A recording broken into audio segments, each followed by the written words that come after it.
மொழி கொள்கையை நாங்கள் வரவேற்கிறோம். ஏனென்றால் இந்த தமிழ், ஆங்கிலம் மற்றும் நமது இந்திய மொழியில் ஏதாவது ஒன்றை பேச வேண்டும் என்பது முட்டுக்கட்டை போடுறது போன ஆட்சியாளர்கள். ஆனால் இப்போ பாத்தீங்கன்னா அதுக்கு நேர்மாறாக இன்னைக்கு பாத்தீங்கன்னா நம்மளோட தமிழக மண்ணிலே பாத்தீங்கன்னா உருது படிக்க ஆரம்பிச்சிட்டாங்க. உருதுக்கான ஒரு தனி பள்ளி இருக்கிறது. சிபிஎஸ்இ என்ற மத்திய அரசு சம்பந்தப்பட்ட ஒரு பள்ளிக்கு இந்தி கட்டாய வகுப்பாக நடத்துகிறார்கள். ஒரு தனியாக படிக்கிறதுக்கு பிரெஞ்சு இருக்கிறது. அது மாதிரி அந்நிய மொழிகளை படிக்கிறதுக்கான ஒரு விஷயங்களை ஒரு மத்திய அரசு அங்கீகரிக்கப்பட்ட கோயிலிலும் சில தனியார் நிறுவன பள்ளிகளும் மட்டும் நடைபெறுகிறது. இதை ஏன் அரசு பள்ளிகளை ஏன் எடுக்க மாட்டீங்க? அப்ப ஹிந்தி படிச்சா மட்டும் தமிழ் அழிஞ்சிருமா? இன்னைக்கு இங்க ஆங்கிலத்தில் படிக்க வேண்டும் இருமொழி கொள்கைகளை பின்பற்றி இருக்கும் போது தமிழில் ஒரு முதுநிலை பட்டதாரிகளை கிட்டத்தட்ட 80,000 பேரும் 8,000 பேரும் தமிழ் தோல்வி அடைஞ்சிக்கலாம். அப்ப தமிழ் வளர்ந்துச்சா? இந்து சமய அறநிலைத்துறை சார்பில் நடைபெற்ற கோயில் பாத்தீங்கன்னா ஒரு தேவார திருவாசகம் பாடுகிறதுக்கும் கைலாய வாத்தியம் என்ற ஒரு வாத்தியத்தை இசைக்கும் ஒரு பாரம்பரிய ஒரு சடங்கு நடைபெற்றக்கூடிய இந்த தேவாலய ஒரு ஆலயத்தில் திடீரென்று செயல் அலுவலர் சொல்கிறார், இனிமேட்டு இங்க யாரும் வாசிக்க கூடாது. எதற்காக இந்த கட்டுப்பாடு? அப்ப செயல் அலுவலர் கடவுளுக்கான தூதுவரா? அப்போ பாரம்பரியமாக ஒரு விஷயம் நடந்து கொண்டிருக்கிறது. அந்த விஷயத்தை தடுத்து நிறுத்தும் போது அப்ப அதிகார தோணில் நீங்கள் வாசிக்க கூடாது, தேவாரம் பாடக்கூடாது என்று கட்டளையிடுவதற்கு ஒரு அரசு ஊழியருக்கு என்ன அதிகாரம் கொடுத்தார்கள்? அப்போ அரசு ஊழியர்களும் சார்ந்த விஷயமா தான் இதை நாங்க பாக்குறோம். அப்போ இந்த கோயில் இருக்கிறத நாங்க தருகிறோம். கண்டிப்பா தரேன்.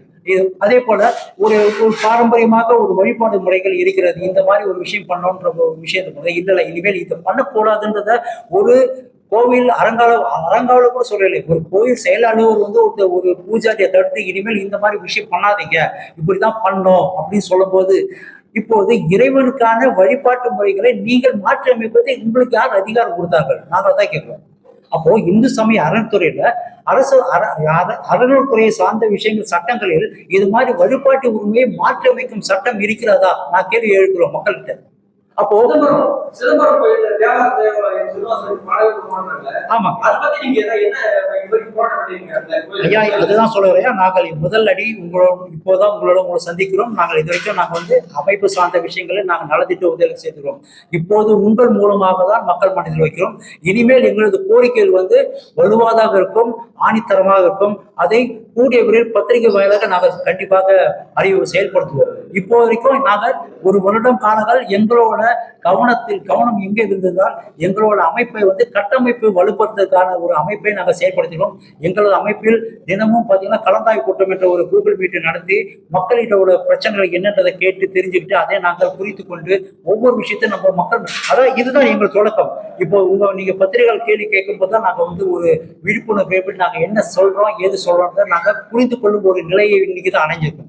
அதனாலதான் திரும்ப சொல்றேன், இப்போ எங்களோட அறிமுகம் மக்கள் மனதில் போய் சென்ற பொழுது எங்களோட கரங்கள் வலுப்பெறும் போது உங்கள் மூலியமாக நாங்கள் கண்டிப்பாக ஒரு மலமட்சி இருப்போம். இந்து மக்கள் இந்து அறநிலையை சார்ந்த விஷயங்களுக்கு நாங்கள் கண்டிப்பாக முன்னுரிமை கொடுத்து போராட்டங்கள் மற்றும் எங்களோட சட்ட நுணுக்கங்கள் ஆராய்ந்து அதற்கான விஷயங்களை செய்வோம்னு தான் நான் கண்டிப்பா சொல்றேன். மற்றும் மாநில அரசுக்கான ஒரு கோரிக்கை முகாந்திரத்துக்காக இந்த பத்திரிகை சந்திப்பை நாம் நடத்தி கொண்டிருக்கிறோம். இதன் மூலமாக இனிவரும் ஆண்டில் நமது இந்து மக்களுக்கான ஒரு பிடிப்பான நம்பிக்கை ஏற்படுத்தும் விதமாக நாங்களும் எங்கள் சங்கமும் மக்களுக்கான ஒரு உறுதுணையாக இருப்போம் என்று கூறிக்கொள்வதில் பெருமகிழ்ச்சி அடைகிறோம். ஏற்கனவே இருக்கும் இந்து சங்க அமைப்புகள் மூலமாக மக்களுக்கு என்ன பயன்களை என்பதை அவர்களோட செயல் திட்டங்கள் மூலமாக தெரிந்து கொள்ளிருக்கலாம். எங்களோட செயல் திட்டம் இனி வரும் இந்த நிதியாண்டில் 26-27 நிதியாண்டில் எங்களோட சங்கம் சமுதாய பணிகளில் களமிறங்கி மக்களுக்கான சேவையை நேரடி கண்காணிப்பில் நாங்கள் இறங்க போகிறோம் என்பதை மிக தீர்க்கமாகவும் உறுதியாகவும் சொல்கிறோம். அதே போல நமது அரசியலமைப்பு சார்ந்த விஷயங்களில் சங்கத்தின் முக்கிய அம்ச கோரிக்கைகளை மத்திய மாநில அரசுகளுக்கு எடுத்துரைக்கும் விதமாக எங்களது சங்க கோரிக்கைகளை இப்போது இந்து மக்களுக்கான ஆதரவு நிலைப்பாட்டை ஏற்றுக்கொண்டிருக்கும் அரசியல் கட்சிக்கு ஆதரவாக செயல்படுவதற்காக ஒரு கோரிக்கை மனு தயாரித்துக் கொண்டிருக்கிறோம். அந்த கோரிக்கைகளை ஏற்றுக்கொள்ளும் எந்த மத்திய மாநில அரசுகளுக்கும் எங்களோட ஆதரவை முழுவதுமாக தர இருக்கிறோம். அதே போல இந்து மக்களுக்கான ஒரு வழிகாட்டுதலில் இந்த ஏற்றத்தாழ்வுகள் மற்றும் கொள்கை அமைப்புகளில் மிகப்பெரிய ஒரு ஏற்றத்தாழ்வுகள் இருக்கிறது. இந்த ஏற்றத்தாழ்வுகளை களைவதற்கும் இந்து மக்கள் என்ற மக்களும் ஒரு சமுதாயத்தின் ஒரு அங்கம் என்றதை வலியுறுத்தி சொல்வதற்காக உங்கள் முன் பத்திரிகை சந்திப்பில் நாங்கள் எடுத்து வைக்கும் கோரிக்கையாக முன்வைக்கிறோம். ஏனென்றால் மதம் என்பது ஒரு மனிதனின் வழிகாட்டுதலுக்காக இருக்க வேண்டுமே தவிர மதம் என்பது அரசியல் வங்கி ஓட்டாக இருக்கக்கூடாது என்றது எங்களோட சங்கத்தின் முக்கியமான குறிக்கோள். ஏனென்றால் ஒரு மதம் சார்ந்த வங்கியை துவங்கிறதுக்காக மக்களிடையே பிளவுபடும் நோக்கத்தோடு எந்த அரசியல் கட்சியும் செய்ய போது இதில் பாதிக்கப்படுவது பெரும்பான்மை சிறுபான்மை என்ற ஒரு ஏற்றத்தாழ்வு கொண்ட மக்களுக்கான ஒரு விஷயங்களை நலத்திட்ட உதவிகள் செய்ய முடியாமல், ஒரு சாதாரண அடிப்படை மக்களுக்கு என்ன உதவி செய்ய வேண்டுமோ அதை செய்யாமல் மதம் என்ற ஒரு போர்வையில் இருக்கும் ஒரு மக்களுக்கான ஒரு பிரிவினை ஏற்படுத்தி மக்களிடம் ஒரு வேற்றுமை உணர்ச்சியை ஏற்படுத்திவிட்டு அதில் ஒரு அரசியல் கட்சிகள் லாபம் ஈட்டுவது என்றது ஏற்றத்தக்கது அல்ல. ஏனென்றால் நமது பாரத ஒரு கொள்கையான வேற்றுமையில் ஒற்றுமை என்ற ஒரு விஷயத்தை, அந்த வேற்றுமையில் ஒற்றுமை என்ற ஒரு விஷயத்தை வலியுறுத்தி நாங்கள் மக்கள் அனைவரும் ஒரே சமமாக இருக்கிறோம், எங்களிடம் மதம் சார்ந்த பிரிவினை இல்லை, ஆனால் நீங்கள் ஜாதிய வேறுபாடுகளும் மத வேறுபாடுகளும் ஏற்படுத்தி எங்கள் மக்களை தேவையில்லாமல் குழப்பிக் கொண்டு உங்கள் அரசியல் லாபத்துக்காக எங்களை இந்து சமய மக்களும் சரி மாற்று மத மக்களையும் நீங்கள் குழப்பிக் கொண்டு எங்களிடம் ஒரு பிரச்சனை ஏற்படுத்தி அதில் குளிர் காய வேண்டாம் என்பதுதான் எங்களோட தீர்க்கமான முடிவு. அதே போல ஏற்கனவே இருந்த ஆட்சியாளர்கள் நமது இந்து சமய அறநிலைத்துறை என்ற ஒரு துறைக்கான ஒரு பொறுப்பேற்பு இருந்த ஒரு அமைச்சர், அப்போ பாத்தீங்கன்னா இந்து சமய அறநிலையத்துறை கோயில் பாத்தீங்கன்னா ஒரு இந்து மக்களோட வழிபாட்டு உரிமைகளை மறுக்கும் அளவுக்கு ஒரு கெடுபிடிகள் மற்றும் அந்த அலுவலகம் மூலமாக இந்து மக்களான அன்றாட வழிபாடுகளை தடுக்கும் விதமாக செயல்பட்டு கொண்டிருப்பதை அனைவரும் பார்த்திருப்பார்கள். ஏனென்றால் யாருமே கேட்க முடியாது, இனிமேல் இந்த மக்களுக்கான ஒரு உதவிகரமாக இருக்கிறதுக்கு எந்த ஒரு அமைப்பும் கிடையாது, எந்த ஒரு அரசியல்வாதியும் கிடையாது என்ற ஒரு நிலையை ஏன் ஏற்படுத்த வேண்டும்? மத்திய மாநில அரசுகளுக்குள்ள இருக்க பிரச்சனைகளுக்கு ஏன் ஒரு குறிப்பிட்ட சமுதாயம் மற்றும் ஒரு சமயம் சார்ந்த மக்களை மட்டும் பலிகாடாக்க வேண்டும் என்று எங்களுக்கு கோரிக்கை. ஏனென்றால் இது மதம் சார்ந்த விஷயங்கள், இது மக்களுக்கான விஷயங்கள்.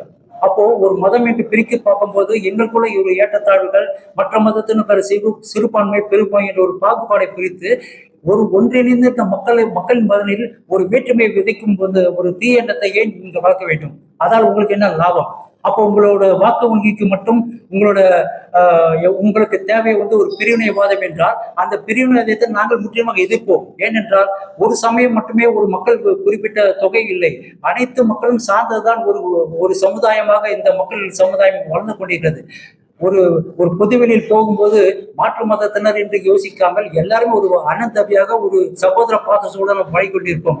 உதாரணத்துக்கு ஒரு சின்ன உதாரணம் சொல்கிறேன். ஒரு வண்டியில் ஒரு முஸ்லீம் நண்பர் கை காமிச்சார், ஐயா நான் நடக்க கொஞ்சம் வண்டியில் இருக்கும்போது, இப்ப நான் இந்து முஸ்லீம் என்று பாகுபாடு ஒரு மனிதனாக நான் பார்க்கும்போது அந்த மனிதனுக்கு உதவி செய்ய வேண்டிய ஒரு நோக்கத்தோடு அவரை ஏற்றிக்கொண்டு ஒரு இடத்துல போய் இறக்கி விட்டு அவர் நன்றி ஐயான்னு சொல்லிட்டு, அப்போ எங்களிடம் இல்லாத ஒரு பிரிவினையை நீங்கள் அரசியல்வாதிகள் ஏன் எங்களோட ஒரு பெரும்பான்மை சிறுபான்மை ஒரு பிரிவினை உங்களுக்கான ஒரு தனிப்பட்ட சுய லாபத்துக்காக எங்களை ஏன் பலிகாடாக வேண்டும்? இது எங்களோட கோரிக்கை. அப்படியே நீங்கள் பலிகாடு ஆக்க வேண்டும் என்றால் கூட இப்போ நாங்கள் என்ன கேட்கிறோம், இந்து சமயம் இது என்னால் இது புராண காலத்தில் தொன்றுபட்டு வந்த ஒரு இந்து சமயத்தை நீங்கள் ஒரு கேலி பொருளாக ஒரு காட்சி பொருளாக மாற்றி அமைக்க வேண்டிய கெட்ட நோக்கம் என்ன? எதுக்காக உங்களுக்கு இதை வேண்டும்? எங்களை ஒரு கீழ்த்தரமாக விமர்சிப்பதும் எங்களுடைய கடவுள்களை ஒரு கீழ்த்தரமான படங்களை மூலமே எடுப்பதும் எங்களோட புராண ஒரு இதிகாசங்களை கேவலமாக சித்தரிப்பதும் எந்த வகையில் நியாயம் என்று கேட்கிறேன். இந்த பத்திரிகை மூலமாக நான் பொதுமக்களுக்கு நான் ஒரு கோரிக்கையை முன்வைக்கிறேன். அப்போது உங்கள் மனதில் இப்ப நான் பிறப்பால் இந்துனால் கடைசி வரைக்கும் இந்துவா இருக்கணும், மதம் மாறுவது என்பது தனிப்பட்ட விஷயங்கள். ஆனால் ஒரு மதம் சார்ந்த விஷயங்களை அடுத்தவர் ஒரு குறை சொல்லி அதை கேலி பொருளாக மாற்ற வேண்டிய அவசியம் என்ன? அதற்கு ஏன் அரசியல்வாதிகளும் துணை போகிறீர்கள்? என்னோட கேள்வி அதுதான். இப்ப நாங்க பாத்தீங்கன்னா இந்து ஆன்மீக சங்கத்தை போட்டு இன்னைக்கு அரசியல் பேசிட்டீங்க. இல்ல, ஆன்மீகம்ன்றது என்ன? அரசியலுக்கான அச்சாரமே ஆன்மீகம் தானே ஐயா. ஒரு கோயில் போய் வழிபாடு செய்வதை உரிமையை மறுக்கும் போது அங்க என்ன போராட்டம் புரட்சியாக வருது. அதே தான் நாங்கள் செஞ்சிருக்கோம். இந்து ஆன்மீக சங்கம் என்பது என்ன? எங்களோட கடவுளின் ஒரு நியாயமான கோரிக்கைகளை நாங்கள் வழிபடும் உரிமையை எங்களுக்கு திருப்பி கொடுங்கள் தான் கேட்டுக்கிறோம். அப்போ எத்தனையோ சங்கங்கள் அமைப்புகள் இந்து முன்னணி இந்து மக்கள் சர்ச்சை சம்பந்தத்தில் இது மாதிரி எல்லாருமே பேசிட்டு கொண்டுதான் இருக்கிறாங்க. ஆனால் என்ன ஒரு பலன் கிடைச்சதுன்னு பார்த்தீங்கன்னா ஒண்ணுமே கிடைக்கல. நாங்கள் இன்னும் தொடக்கத்தில் தான் உட்காந்துட்டு இருக்கோம். நாங்கள் இன்னும் பயணத்தையே தொடங்கவில்லை. ஆனால் உட்காந்துட்டு ஓடும் துவக்கத்தின் நிலையில் நாங்கள் உட்காந்துருந்தோம். அப்போ எங்களுக்கான வசதி வாய்ப்புகள், எங்களோட பொருளாதார நிலைமை, எங்களுக்கான இடஒதுக்கீடு, இப்படி எவ்வளவு பலதட்ட பிரச்சனைகள் இருக்குது. அப்போ நாங்க என்ன பண்ண போறோம்? இந்து மக்கள் எல்லாமே கை கட்டி அடிமையாக இருக்குமா? ஏற்கனவே முகலாயர்கள் அடிமைப்பட்டு கொண்டார்கள், ஆங்கிலேயர்கள் அடிமைப்பட்டு, இப்போது ஆட்சியாளரும் எங்களை அடிமைப்பட்டுக் கொண்டிருக்கணுமா? நான் கேட்கிறேன். அப்போ எங்களுக்கான சம உரிமை என்றது எப்போது? நீங்களே பெரும்பான்மை சிறுபான்மை பிரித்து விட்டு இப்போது கூட தேர்தல் வாக்குறுதியில் பெரும்பான்மைக்கான ஒரு விஷயம். இந்த இப்போ பாத்தீங்கன்னா நேற்று முன்னாள் முதலமைச்சர் ஸ்டாலின் அவர்கள் 5,000 கோயிலுக்கான கொடுமுழுக்கு செய்ய போயிருந்து ஒரு தேர்தல் அறிக்கை சொல்லியிருக்கிறார். அப்போது ஒரு தேர்தல் அறிக்கையில் சொல்ல வேண்டிய விஷயமாக ஒரு கும்பாபிஷேகம் நடக்க போகிறதுன்னா அப்போது அரசியல் சார்ந்த விஷயமா தான் நான் எடுத்துக்கொள்கிறேன். அதே போல சிறுபான்மையினருக்கான ஒரு வசதி வாய்ப்புகள், அவருக்கான தொகைகள் மற்றும் அவங்க அந்த பயண திட்டங்கள் எல்லாத்தையுமே பார்த்தீங்கன்னா எல்லாமே ஒரு சாதகமான சூழ்நிலை ஏற்படுத்திக் கொள்கிறீர்கள். அது ஏன் இந்த ஒரு பாகுபிரிவினை ஏற்றத்தாழ்வு எதுக்காக நீங்களே உருவாக்குற அரசியல்வாதிகளுக்கு நான் கேட்கிறேன். உங்களுக்கு அரசியல் பண்ண வேண்டாம், மக்களோட சமுதாய பிரச்சனை பாருங்கள். அதை விட்டுட்டு ஏன் மதம் சார்ந்த விஷயங்களை எடுத்துக்கல? இப்ப நாங்கள் இந்து ஆன்மீக சங்கம் என்றதால இந்து மக்களுக்காக மட்டும் ஒரு மனிதனுக்கு அடிபட்டால் எல்லா மனிதனும் பதட்டப்படுவாங்க. இதுதான் உண்மையான மனிதநேயம். இதில் இந்து மதம், கிறிஸ்தவ மதம், முஸ்லிம் மதம் என்று பார்க்கப்படுகிறார். ஆனால் எங்களை பிரித்து பார்க்கும்போது நாங்களும் அதனால் ஒரு செயல்பட வேண்டிய சூழ்நிலை ஏற்படுத்தி கொள்வது அரசியல்வாதிகள் ஆணித்தரமாக கூறுகிறேன். ஆகையால் இப்போ இந்த பத்திரிகை சந்திப்பு மூலமாக நான் மக்களுக்கு என்ன சொல்லுங்கன்னா, எங்களோட சங்கம் இருக்கிறது. எங்களோட சங்கத்தின் முக்கிய கொள்கை தனி மனித உரிமை மீட்பு. எந்த ஒரு மனிதனுக்கு அவனால் ஒரு வாழ்க்கையில் ஏற்றத்தாழ்வை சந்திக்க முடியுமோ எங்கள் சங்கம் உறுதுணையாகும். அதுதான் மகாவிபுரம். தனி ஒருவனுக்கு உணவில் இந்த ஜகத்தை அழித்துடுவார்கள். உணவுக்காகவே ஜகத்தை அழிக்கும் போது உணர்வுக்காக நாங்கள் அழிக்க மாட்டோம் என்று சொல்ல எங்களுக்கும் புரட்சி செய்யும். ஏனென்றால் ஒரு சமயம் சார்ந்த ஒரு மக்களை ஒருங்கிணைத்து அதை அரவணைத்து இன்று செயல்படுறதுக்கு ஏகப்பட்ட அமைப்புகளும் சங்கங்களும் இருந்தாலும் கூட எங்கள் போல் முன்னிட்டு செயல்பட வேண்டிய அதாவது எங்களோட சங்கம் ஒரு முழுக்க அரசியலமைப்பு சார்ந்த சங்கத்தில், அதாவது அரசியல் வழிகாட்டுதல் படி செய்யப்படும். அதாவது ஆஸ் பர் கவர்மெண்ட் புரோட்டோகால் எங்களோட சங்கத்தில் பாத்தீங்கன்னா பலதரப்பட்ட துறைகள் இருக்கிறது. உதாரணத்துக்கு கல்விக்கு துறைக்கென்று ஒரு தனி தலைவர் கொண்டிருக்கிறோம், ஒரு ஊரக வளர்ச்சி தலைவர் என்று ஒரு தலைவராக கொண்டிருக்கிறோம், ஆன்மீகம் மற்றும் ஆலய மேம்பாடுக்கு ஒரு தலைவர் இருக்கிறார். அது மாதிரி நாங்கள் ஒவ்வொரு துறையை கவனம் செலுத்தி ஒவ்வொரு துறைக்கும் ஒரு தலைவர்களை நாங்கள் ஏற்படுத்தி கொண்டு அந்தந்த துறை மூலமாக நாங்கள் செயல்படுத்திக்கிற விஷயங்கள் பார்த்தீங்கன்னா மக்களுக்கான நலத்திட்ட உதவிகளை நாங்கள் செய்திருக்கிறோம். உதாரணத்துக்கு எங்களோட அமைப்பு, எங்கள் சங்கத்தின் சார்பாக திருத்தணி அருகே ஒரு அரசு பள்ளியில் ஒரு குழந்தைகளுக்கான ஒரு விழா மேடை புறணமிக்க முடியாத ஒரு சூழ்நிலையில் நம்ம சங்கம் சார்பாக நாங்கள் ஒரு நன்கொடை கொடுத்து அந்த குழந்தைகள் இன்று வயதாக அந்த இடத்துல உட்கார்ந்து சாப்பிட்டோம். அந்த பள்ளியில் நடக்கிற நிகழ்ச்சிக்கான ஒரு அடித்தளத்தை நாங்கள் ஏற்படுத்தி கொண்டிருக்கிறோம். எந்த அரசியல்வாதம் செய்யவில்லை, எந்த வித அரசாங்க அதிகாரம் செய்யாத ஒரு விஷயத்தை இந்த இந்து ஆன்மீக சங்கம் செய்து கொள்கிறது. அதே போல அங்க படிக்கும் குழந்தைகள் கிட்டத்தட்ட 250 குழந்தைகள் 110 இலவசமாக கொடுக்கிறோம். இதை சொல்லி காட்டுவது ஏனென்றால் ஒரு கவனிப்பாட்டு இருக்கிற ஒரு அரசு பள்ளிக்கு இந்த நிலைமை என்றால் தமிழகம் முழுவதும் இருக்கும் பள்ளிகள் எத்தனை நிலைமை இருக்கும். நாங்கள் அதாவது எத்தனை பெரிய பெருமைகளை பீட்டிக் கொண்டிருந்தாலும் ஆனால் செயல்பட முடியாமல் சில விஷயங்களும் நீங்கள் மறந்து விட்டீர்கள், மறைத்து விட்டீர்கள் என்றுதான் நான் சொல்லுவேன். கடந்த ஆட்சியாளர்கள் செய்த தவறுகளை நம்ம சுட்டிக்காட்டுறதுக்காக நாங்கள் அரசியலுக்காக நான் வரவில்லை. எங்களோட முக்கியமான கொள்கை மக்களுக்கான சமூக தொண்டு சேவை, இதுதான் அடிப்படை காரணம். ஆனால் எங்களையும் அந்த பாதையில் திருப்புவதற்கான சாத்தியக்கூறுகள் நிறைய ஏற்பட்டுக் கொண்டிருக்கிறது. ஏனென்றால் அதாவது இதுதான் சொல்ல முக்கியமான ஒரு குறிக்கோள் என்ன, பாகுபாடுபட்ட ஒரு மனித நேயம் வேண்டும் எங்களுக்கு. ஏன் இந்து மதம் தான் தனியா ஒரு பார்வை, மற்ற மதங்கள் தனியா பாருங்க, எல்லாரும் ஒரே மனுஷனா பாருங்க. ஓட்டு உரிமை இருக்கிறது, எல்லாருக்கும் ரேஷன் கொடுக்கணும், எல்லாருக்கும் ரேஷன் கார்டு கொடுங்க, எல்லா மக்களுக்கும் மாசான உரிமை தொகைன்னு சொல்லி கொடுக்குறீங்க. அப்போ இதுல பேசும்போது நாங்கள் இந்து கோயிலை உடைச்சதால் தான் நான் பெரிய ஆளான, இந்து கடவுளை கேலி செய்ததா, இந்த மாதிரி சொல்றதால உங்களுக்கு என்ன லாபம்? அப்போ எங்களோட மனம் புண்படாதா? எங்களுக்கும் உணர்வு வராதா? அப்ப அந்த உணர்வை ஒருங்கிணைக்கும் பணியை நீங்கள் தான் செஞ்சுட்டு இருக்கீங்க. நாங்கள் மக்களோட மக்களாக சமமாக வாழ்ந்து கொண்டிருக்கும் போது நீங்கள் என்ன பண்றீங்க? மதம் என்ற ஒரு அடிப்படையையும் ஜாதி என்ற அடிப்படையும் வைத்துக் கொண்டு எங்களை பிரித்தாலும் சூழ்ச்சி நீங்க பண்ணும்போது அப்போ கண்டிப்பாக உங்களுக்கு எதிராக நாங்கள் திரும்ப வேண்டிய சூழ்நிலையை சந்தர்ப்பத்தை நீங்க தான் ஏற்படுத்திக்கணும் ஆட்சியாளர்கள். அதனால இனி வரும் காலம், இந்த காலம் முடிந்து விட்டது, அடுத்த இப்போ தேர்தல் காலம் வந்துச்சு. இந்த தேர்தல் காலத்துல நான் ஏன் உங்களை பத்திரிகை மூலம் சந்திக்கிறேன்னா, இனிமேலும் இதே விஷயத்தை நம்ம எடுத்து அடுத்த ஆட்சியாளர்கள் செய்யக்கூடாததுக்காக தான் நாங்கள் முன்கூட்டியே இந்த பத்திரிகை சந்திப்பை நடத்திடுவோம்.